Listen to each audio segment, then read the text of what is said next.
बिस्मिल्लाहिर्रहमानिर्रहीम। सोच और फिक्र के नए ज़ाविये, नए अंदाज, इस्लामी निज़ाम सेहत के साथ अल्लाह हेल्थ सिस्टम में आपका मेज़बान, आपका तबीब, आपका मालिज, हर्बलिस्ट डॉक्टर जमील महरवी आपकी खिदमत में हाजिर है। तो दोस्तों, एज अ क्लिनिकल न्यूट्रिशनिस्ट मैं आपसे मुखातिब हूँ कि हमारे अफ्तार का जो है वो प्रोग्राम किस तरह का होना चाहिए। आपने देखा कि हम अक्सर शाम को जब अफ्तारी करते हैं तो उसके बाद हमारी तबीयत जो है वो बहुत ज़्यादा बोझल हो जाती है, हमारी खुराक हजम नहीं होती।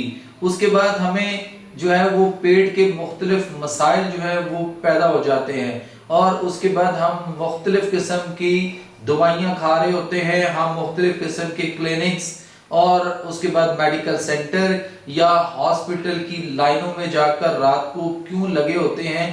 क्या ऐसी वजह है कि हमारा क्या खराबी है हमारे उस अफ्तारी में जिस अफ्तारी के करने पे हम बीमार हो जाएं। क्योंकि बेसिकली तो नबी करीम सल्लल्लाहु अलैहि वसल्लम ने फरमाया कि रोजा रखो सेहत याब हो जाओगे, रोजा रखो तंदुरुस्त रहोगे।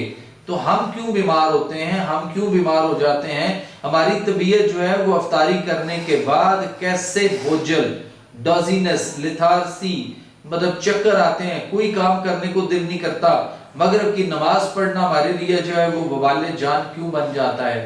और उसके बाद ईशा तक हमारा जो है वो पूरा वजूद जो है वो ऐसे गिर पड़ता है और हम कहीं ना कहीं जो है वो किसी सोफे पर या किसी बेड पर जो है वो हम लेटे हुए होते हैं औंधे मुंह, और उसके बाद हमें कुछ पता नहीं कि हमने क्या करना है। फिर ईशा की जो है वो 17 रकत और उसके बाद 20 अदद तरावी जो है हम उससे कैसे फैजियाब हो सकते हैं, उसकी वजह क्या है, हमारा ऐसा क्या मसाइल है, हमारे ऐसे क्या खराबियां हैं, हमारे क्या ऐसे तौर तरीके गलत होकर रह गए हुए हैं जिसकी वजह से हमारे साथ ये शाम को अफ्तार में होता है। हालांकि सारा दिन तो हम जो है हमने फास्टिंग की, हमारा जो सिस्टम था, हमारी जो पूरा यानी जो डाइजेस्टिव सिस्टम है हमारा निज़ाम, जैसा कि मैं आपको अक्सर बताता हूँ कि वो हमारे मुंह से, दांतों से, जुबान से शुरू होता है और उसके बाद फिर हमारी खुराक की नाली एसोफेगस और उसके बाद फिर हमारा ड्यूडिनम और उसके बाद फिर हमारा जो है वो स्टोमिक और फिर उसके अंदर गैस्ट्रिक म्यूकोसास और उसके बाद फिर हमारी छोटी और बड़ी आंत और उसमें से मुख्तलिफ किस्म के जो इंजाइम्स आते हैं, जो स्लाइवा बनता है जो खुराक के हाजमे में मुआवनत करता है। फिर हमारा जिगर है, लिवर जो है, उसके बाद फिर हमारा पित्ता है, उसके बाद फिर हमारा पैंक्रियास है। ये सारे का सारा दोस्तों डाइजेस्टिव सिस्टम है, हमारा निज़ाम है। तो इसमें जब हमने सुबह फाका किया यानी हमने सुबह सहरी खाई और उसके बाद 12-14 घंटे का हमारे पास जब ये गैप रहा तो हमारे ये तमाम अज़ा जो थे ये तो बड़े खूबसूरत और एनर्जेटिक हो गए होते हैं। इनके अंदर जो मसाइल, जो तकलीफें थी वो सारी खत्म हो चुकी होती हैं और इनको कुव्वत मुदाफ़ा जो हमारी है और जो रोज़ा है उसमें जो हरारत गरीजी बॉडी के अंदर पैदा होती है वो इंसानों की ट्यूनिंग और ओवरऑलिंग और करके सारा कुछ तो इतना खूबसूरत इनको जो है वो बड़ा ताकतवर बना चुकी होती है इस पूरे निज़ाम को। तो आखिर ऐसा क्या कि शाम को जो है वो हम खाते ही हमारे साथ ये हालात हो जाएं। उसकी वजह क्या है, हमारी खुराक ठीक नहीं, हमारे खाने पीने के शाम को अफ्तारी के तौर तरीके ठीक नहीं।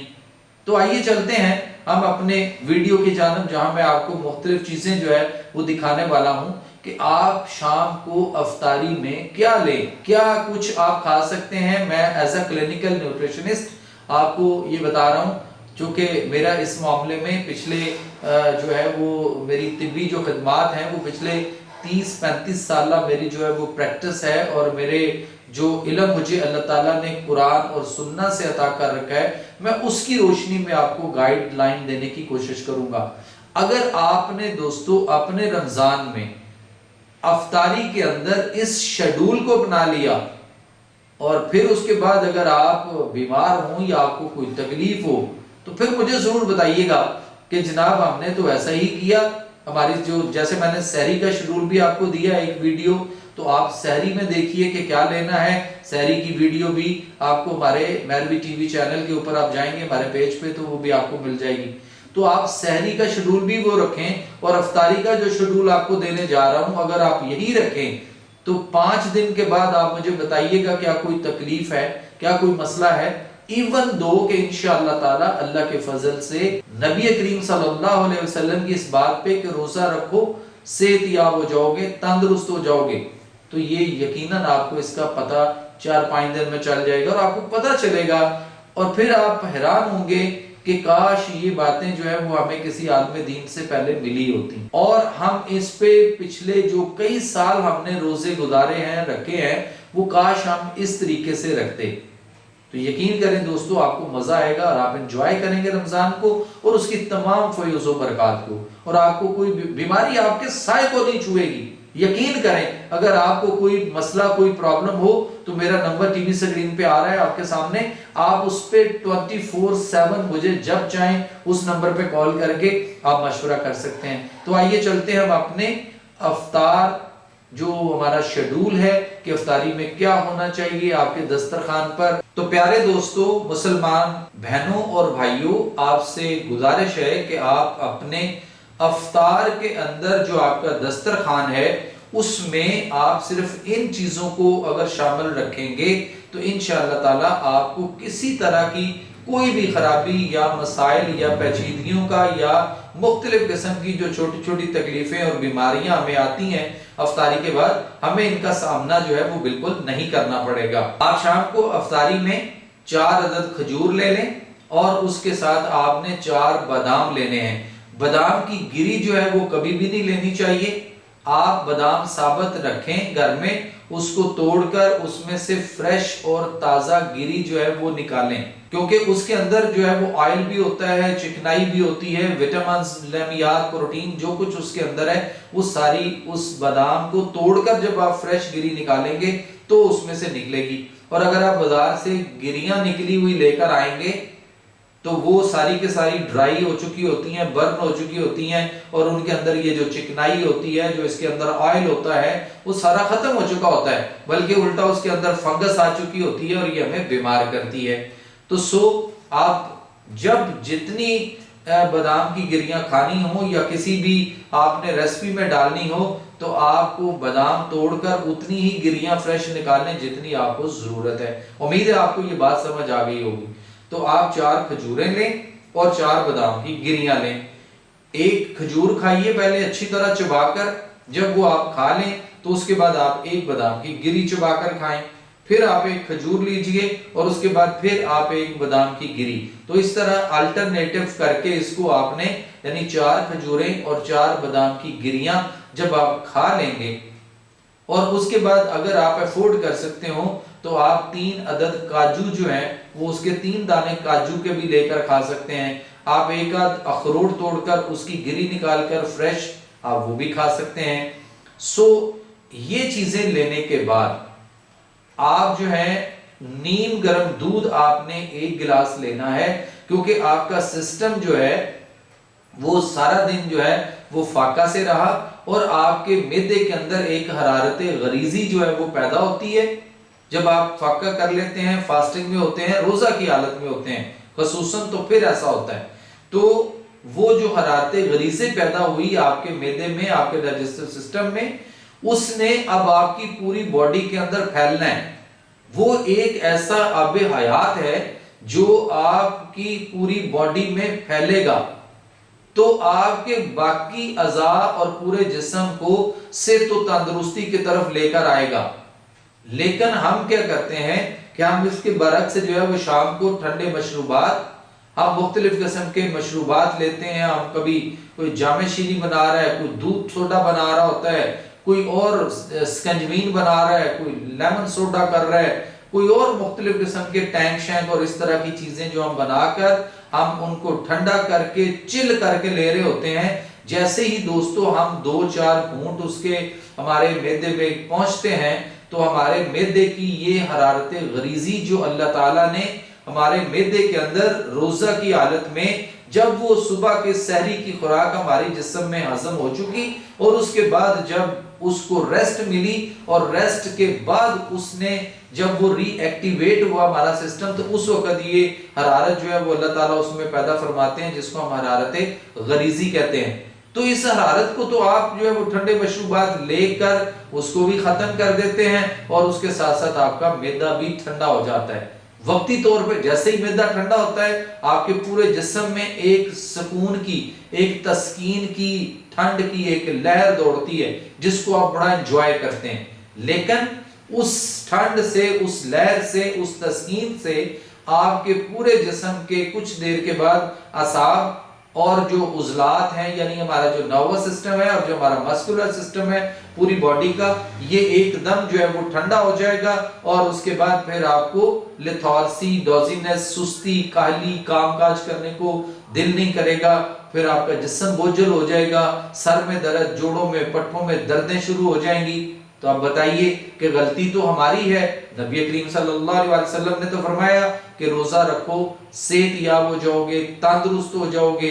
तो इसलिए हमें इन ठंडे मशरूबात से, इन चीजों से करना है इज्तनाब। और हमें क्या करना है, हमें 1 गिलास या आधा गिलास या कम से कम 1 कप नीम गर्म दूध जो है वो आपने पीना है। उसमें शहद डाल लीजिए, शहद ना हो तो आप उसमें शक्कर डाल लीजिए या आप उसमें गुड़ डाल लीजिए।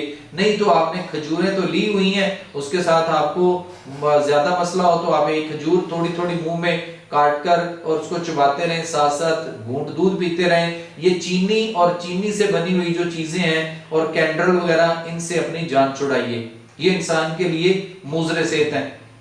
जब आप दोस्तों ये नीम गर्म दूध पी लें तो उसके बाद फिर आप जो है वो नमाज का एहतमाम करें, कोशिश करें मस्जिद में जाइए, बाजमात नमाज अदा करें। और अगर मसला हो तो फिर आप घर में भी बाजमात नमाज का एहतमाम जो है वो कर सकते हैं। और उसके बाद फिर आपको जब आधा पौना घंटा गुजर जाए तो फिर आप जो है अपने अफ्तार के खाने की तरफ आइए। अब उस खाने में आपके लिए क्या होना चाहिए, उसमें आपके लिए बेहतरीन सुन्नत रसूल जो है वो कद्दू है। कद्दू का सालन शोरबे वाला बना लीजिए। आप उसमें डालना चाहें टेस्ट के लिए तो आप उसमें बकरे का गोश्त या देसी मुर्गी या परिंदों का गोश्त जो है वो डाल सकते हैं। नहीं तो खाली कद्दू जो है वो शोरबे वाला बना लीजिए, बहुत अच्छा है। उसके अलावा देसी टिंडे इस वक्त मार्केट में मौजूद हैं, आ चुके हुए हैं, आप देसी टिंडे पका सकते हैं। घिया तोरी आप जो है वो बना सकते हैं। मूली है, गाजर है, शलजम है, पेठा कद्दू है, भिंडी तोरी है, ये भी मौजूद है, मिल रही है, आप ये भी पका सकते हैं। सरसों का साग है। उसके बाद खाली मेथी है, मेथी में कभी भी आलू नहीं डालने चाहिए, खाली मेथी पकाएं, बहुत अच्छी है। उसके बाद मूंगरे हैं। फिर उसके बाद शिमला मिर्च है, क्या आप खाली शिमला मिर्च या शिमला मिर्च गोश्त के साथ पका लें।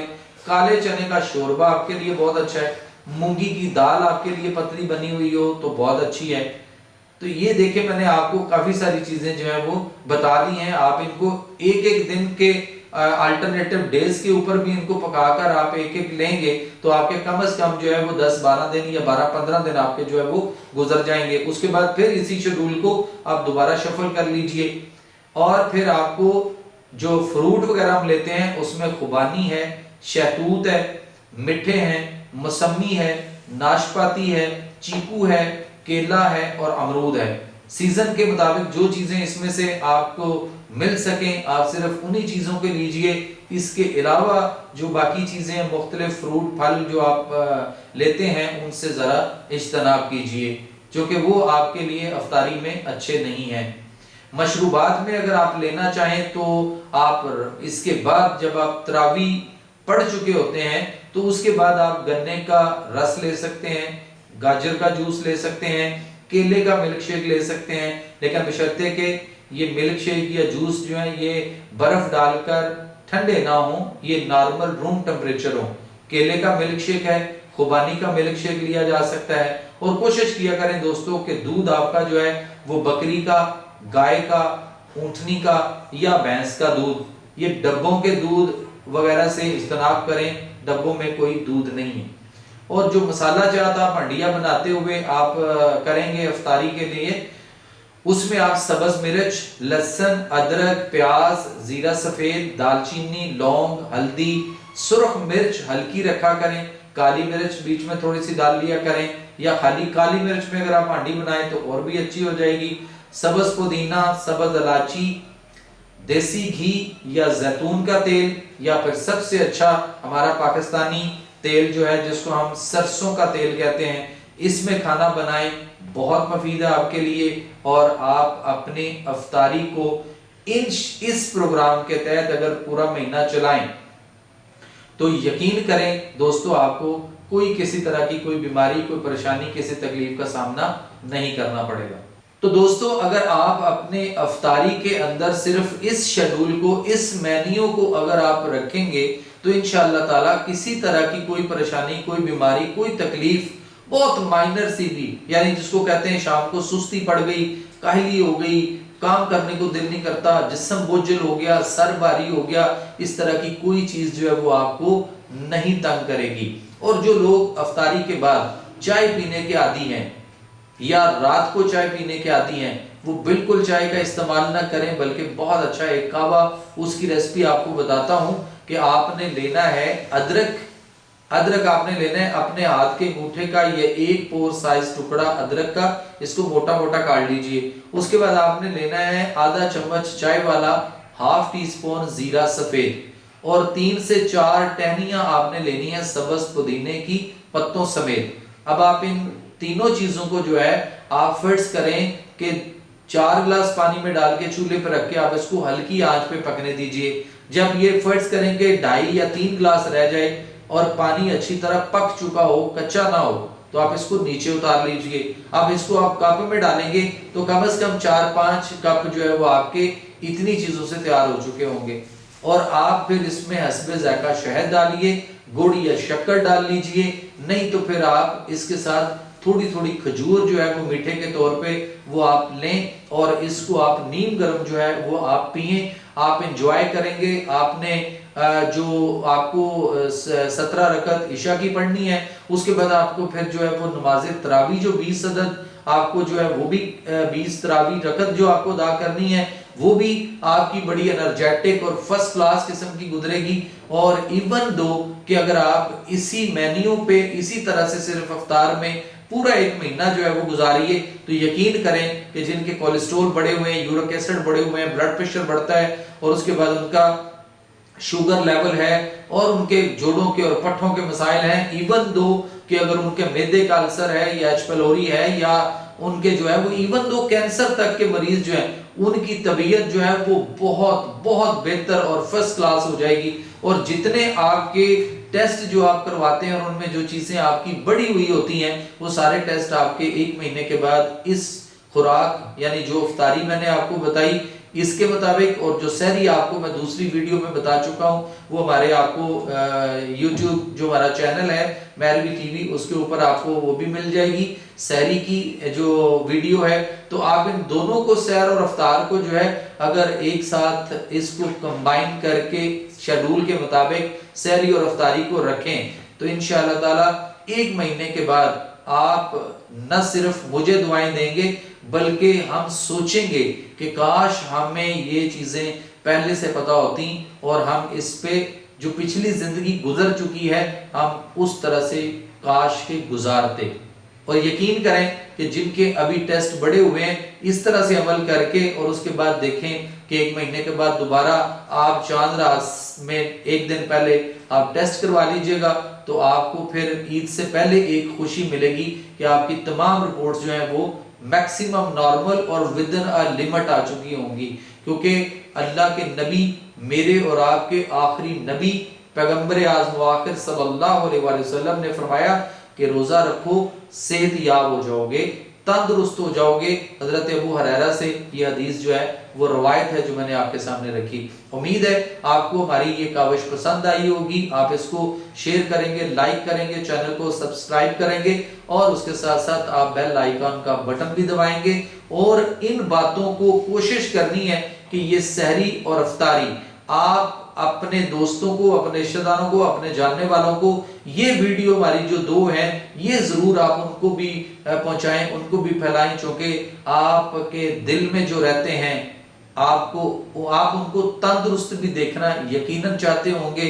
और हम सारे ही ये चाहते हैं कि जो ईद है वो हमारी सबकी सेहत और तंदुरुस्ती के साथ बहुत अच्छी गुजरे। अपने मेजबान, अपने तबीब और मालिज न्यूट्रिशनिस्ट हर्बल डॉक्टर जमील मैलवी को इजाज़त दीजिए। इंशाअल्लाह फिर मुलाकात होगी आपसे एक नए मौजू के साथ। तब तक अपनी दुआ में याद रखिएगा। अल्लाह हामी नासिर।